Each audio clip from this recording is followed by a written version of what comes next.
ఏ విషయమందు వాళ్ళు మొరపెట్టుకున్నా కూడా ఆ విషయంలో ఆయన వారికి ధారాళంగా దీవెనను కలిగిస్తూ నేను మీతో కూడా ఉన్నాను అంటూ ఇశ్రాయేలీలు నడిపించబడుతూ వస్తున్నప్పుడు ఆయన పగలు మేఘస్తంభముగాను రాత్రి అగ్నిస్తంభముగాను వాళ్ళకు సమీపంగా ఉండి వాళ్ళని ఆవరించి ఆదరించి ఉద్ధరించి ఎత్తుకొని హత్తుకొని వాళ్ళని భుజముల మీద మోసుకొని వచ్చాడు ఒక పక్షి రాజు వలె.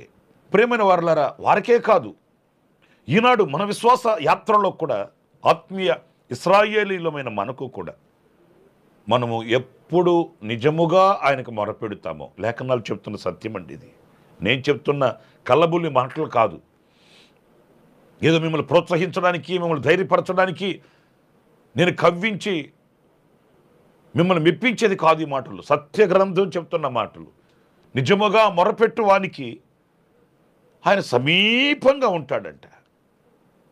ఈనాటికి మన కన్నీళ్లు తుడవడానికి, మన పెదవుల నుంచి వచ్చిన మాటలు ఆలకించడానికి, మన హృదయంలో ఉన్న ఆవేదనను తొలగించడానికి ఆయన దూరాన ఉండేవాడు కాదు, సమీపాన ఉండి మన ప్రక్కన నిలిచి మనల్ని బలపరిచి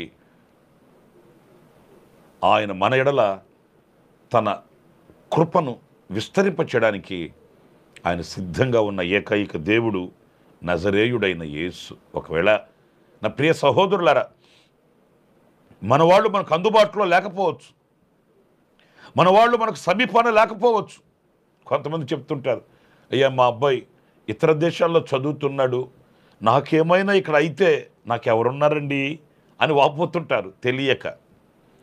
లేకపోతే నాకు ఎవ్వరూ లేరండి, నన్ను పట్టించుకునేవాళ్ళు, నన్ను గమనించుకునేవాళ్ళు, నన్ను గురించి ఆలోచించేవాళ్ళు ఎవరు లేరండి, నాకేదైనా అయితే నాకెవరున్నారు అనే చింతన అనేకుల హృదయాలలో ఉంటుంది. నేను మీకు దేవుని వాక్యాన్ని బట్టి చెప్తున్నాను, ఎవరు ఉన్నా లేకపోయినా, ఎవరి ఆధారాభిమానాలు ఉన్నా లేకపోయినా, ఎవరి యొక్క చెలిమి, ఎవరి యొక్క ప్రేమలు ఉన్నా లేకపోయినప్పటికీ సత్యదేవుడు, సర్వశక్తి కలిగిన దేవుడు నీకు సమీపాన ఉన్నాడు.